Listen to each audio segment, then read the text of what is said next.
Se toda a sua alegria e todo o seu foco estiver em bens materiais, é ali que vai estar o seu coração, porque o seu coração vai estar onde estiver o seu maior tesouro. E em nome de Jesus, que você coloque o seu coração no lugar certo, para que ele se apaixone pela pessoa certa, pelas coisas certas, em nome de Jesus. Olá, eu sou o Pastor Wagner e você está ouvindo mais um podcast Isto é IPE. E o nosso assunto de hoje, nós vamos tratar sobre o nosso coração. O texto que nós vamos ler se encontra em Lucas capítulo 24, dos versos 13 a 35. O nosso coração diz muito sobre nós, sobre o que de fato amamos. O nosso coração é muito vulnerável, por isso estamos expostos a muitas coisas. E é comum termos um coração cheio, incendiado das coisas de Deus, mas vão passando os dias, vão passando as situações e o nosso coração vai ficando meio indiferente, vai se esfriando e aquele coração apaixonado passa a se tornar um coração frio. Mas eu quero lhe dizer uma coisa: o seu coração, ele vai estar aquecido por alguma coisa.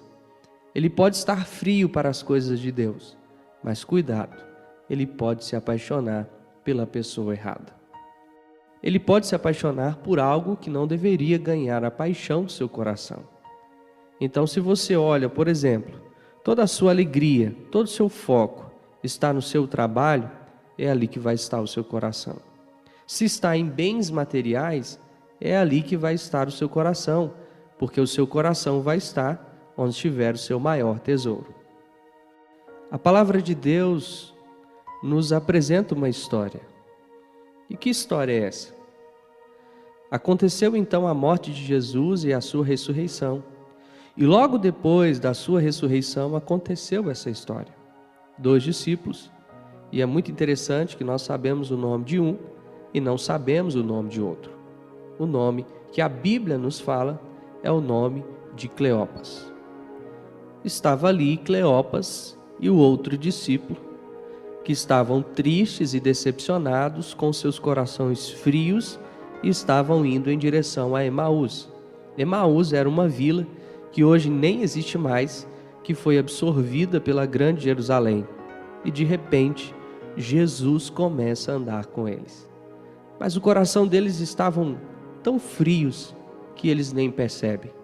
E Jesus começa a caminhar ao lado deles e pergunta a eles, mas o coração estavam longe e distante. Quantas vezes isso tem acontecido em nossos dias? Jesus está conosco, Ele está perto, mas o nosso coração está frio, está distante e não consegue perceber pela agitação da nossa vida. Tem gente que inclusive vai à igreja para estar com Jesus, o que de fato é um erro, porque Jesus está conosco 24 horas por dia, 7 dias por semana. Com Jesus entra no teu quarto e teu pai, não que ele vai chegar, mas o teu pai que já está lá, ele te ouvirá. Jesus está conosco, por isso seu nome é Emanuel, que quer dizer Deus presente, Deus conosco. Ele não é um Deus distante, mas é um Deus pessoal, relacional, e está comigo e com você 365 dias por ano, todos os dias do ano, está conosco hoje e vai nos levar. Nós estamos aqui e sairemos daqui com Jesus nesse momento, e isso aquece o nosso coração, fortalece o nosso coração, incendeia o nosso coração de amor por Deus. Então vamos ao nosso texto. Gostaria de destacar o verso de número 32. E disseram um ao outro: porventura não nos ardia o coração enquanto ele, pelo caminho, nos falava, quando nos expunha as Escrituras? Essa foi a conclusão que Cleopas e seu amigo chegou depois que Jesus se revelou até eles. mas eles não tiveram essa consciência. Jesus chegou a estar com eles no caminho, começou a andar com eles e começou a falar das Escrituras. E então eles falaram, o nosso coração começou a queimar. Queridos, que em nome de Jesus, que cada um de nós possa ter o nosso coração desta forma, queimando, apaixonado por ouvir a palavra de Deus. Que você não esteja lendo a Bíblia pensando que está lendo um jornal. Que você não esteja indo à igreja pensando que está em um auditório de teatro. Que você não esteja andando pela rua ou passeando achando que você está sozinho. Você está com Jesus, com a palavra de Jesus, e o seu coração deve estar incendiado de amor por Jesus. Pois se ele não está com Jesus, diante das circunstâncias do dia a dia, ele vai congelando neste mundo tão frio, tão cheio de religiosidade, tão cheio de incredulidade, tão cheio de ateísmo, tão cheio de ceticismo acerca da palavra de Deus. Se desejamos ter o nosso coração fortalecido pela palavra de Deus, precisamos ter em mente as promessas que Ele fez. Tenha em mente as promessas de Deus. As promessas relembradas em nossas mentes são brasas vivas para o nosso coração. Tem promessa de Deus para a sua vida, de algo que Ele diz que vai acontecer sobre você. Você não pode se esquecer. Você não pode deixar que isso caia no esquecimento. O seu coração se mantém fortalecido e aquecido quando você relembra que Deus diz e que Ele vai fazer. Quero trazer à memória aquilo que pode me dar esperança. Eis que estou convosco todos os dias até a consumação do século. Diante das promessas que Deus tem para a sua vida, creia. Todas as promessas de Deus para nós vão se cumprir. Então, se você quer que o seu coração mantenha fortalecido, cheio, apaixonado, lembre-se das promessas. O diabo, o inimigo, está aí para trazer acusações, confusão e roubar da nossa mente as preciosas promessas. Mas Deus está aqui para te lembrar que Ele te ama e tem promessas para a sua vida. Enquanto aqueles dois discípulos conversavam, o próprio Jesus aproximou e começou a caminhar com eles, mas os seus olhos foram impedidos de reconhecê-lo. O que tem impedido você de cultivar a presença? Jesus, Ele não vai vir, Ele já veio. Jesus, Ele está. Mas talvez você está preocupado demais com as coisas. Talvez você está preocupado demais com a sua vida financeira, com a sua vida familiar, com a sua vida emocional, com as coisas que você tem que resolver, mas tem se esquecido da presença dEle. Então cultive a presença. Diga nesse momento, obrigado, Jesus, por escolher fazer parte da minha vida e morar dentro de mim. Quando você estiver com medo, quando estiver preocupado, feche os seus olhos, coloque a mão sobre o seu peito e lembre-se, Ele escolheu morar aí dentro. Ele não mora no templo, Ele escolheu viver dentro de nós. Nós somos a casa do Senhor. Então cultive, celebre a presença. Se você estiver preocupado demais com as coisas, você vai perder a bênção da presença. Ele está presente, Ele é Emanuel e Ele está conosco. Enquanto aqueles dois discípulos conversavam, discutiam sobre toda aquela situação, sobre os acontecimentos, sobre os seus medos, sobre as incertezas, Jesus chegou perto e começou a caminhar com eles, mas alguma coisa não deixou que eles o reconhecessem. Não permita. Muitas religiões do mundo têm gerado órfãos, mas a fé cristã não gera órfãos, mas gera filhos. Que sabe que tem um pai presente, que ama e se preocupa, que se importa tanto, que deu o seu único filho para morrer na cruz pelos nossos pecados, que escolheu que o seu Espírito passasse a viver dentro de cada um de nós, e enquanto ele não voltasse, ele deixou a sua igreja para nós. Olha a importância de termos um lugar para pertencer. Que o seu coração se fortaleça nessa hora. Jesus disse que nunca seria fácil. Nunca seria fácil para mim e para você. Mas o que ele disse é que ele estaria conosco. Então não se sinta órfão. Não se sinta só.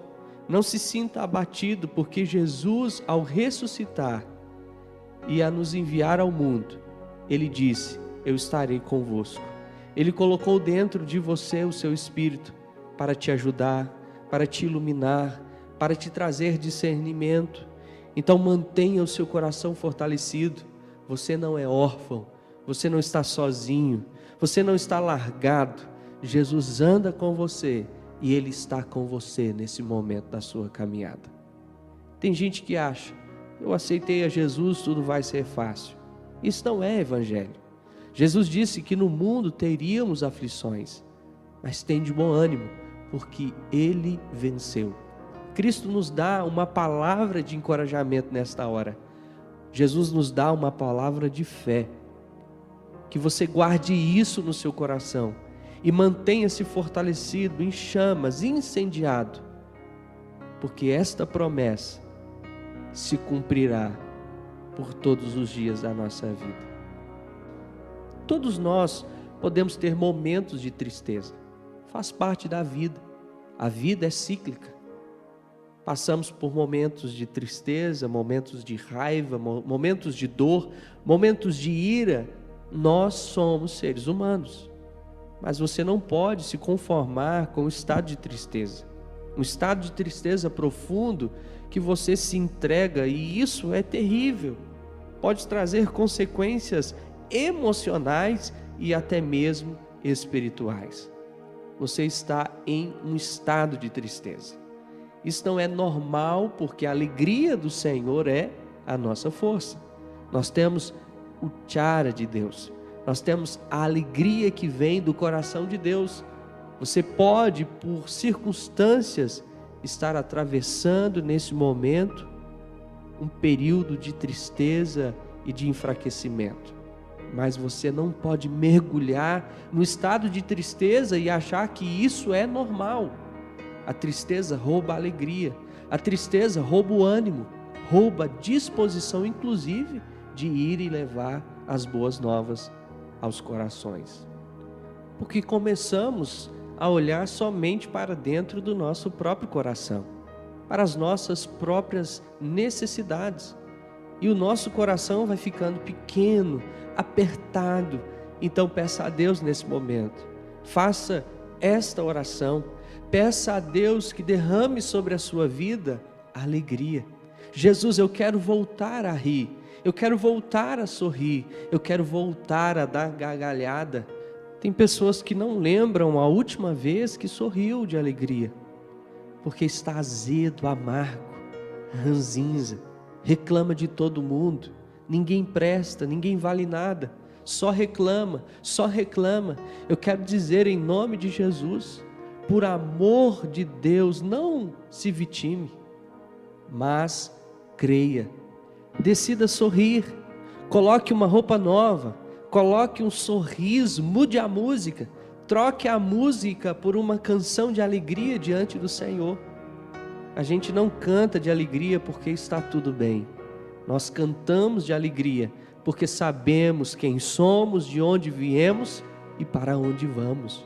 Nós sabemos quem somos em Deus, nós sabemos quem somos em Cristo, somos filhos amados de Deus, temos um Pai que nos ama, que é o provedor, o sustentador, que cuida de nós, e isso traz a nossa identidade e a nossa alegria. Então, diante do seu coração, diga ao Senhor: eu quero voltar a rir, eu quero voltar a celebrar, eu quero voltar a estar na mesa, eu quero celebrar com os meus irmãos, eu quero celebrar com os meus amigos. Grandes coisas fez o Senhor por nós, por isso estamos alegres. Que você reconheça quão bom Deus é e que o seu coração reconheça que Deus tem feito coisas lindas e maravilhosas. Que o seu coração seja fortalecido nesse dia, em nome de Jesus. Amém. Se você deseja ter um coração fortalecido, convide Jesus para ficar com você para sempre. O verso 29 diz: mas eles o constrangeram, dizendo: fica conosco, porque é tarde e o dia já declina. E entrou para ficar com eles. Tudo começou a mudar nessa história quando eles foram fortalecidos pelas palavras de Jesus. O desejo dos corações dos discípulos foi: fica, Senhor, fica conosco, Senhor, já é tarde. Então Jesus ficou. Por quê? Todas as vezes que convidamos Jesus para fazer morada em nosso coração, em seu casamento, em sua história, em sua família, diante do seu problema, Jesus vai dizer sim. O compromisso de Jesus é conosco. Ele poderia ir embora, mas ouve o convite. Onde ele fica, ele transforma. Onde ele chega, as trevas têm que ir embora. Se você deseja ter um coração fortalecido, permaneça em comunhão com Jesus, versículo 30. E aconteceu que quando estavam à mesa, tomando ele o pão, abençoou-o e tendo partido lhes deu. Quando eles deram a Jesus o lugar principal, eles estavam dando a ele o governo, dando a primazia. Queria ser cheios de Jesus todos os dias. Diga: eu me rendo. Chega de gerenciar a minha própria vida. Eu quero me entregar. Toma aqui, Senhor, as chaves da minha vida. Se você quer ter um coração fortalecido, convide Jesus para ficar perto. Permaneça perto dele em comunhão, entregando o governo e o controle da sua vida a ele. Que o Senhor Jesus te abençoe nesse dia, em nome de Jesus.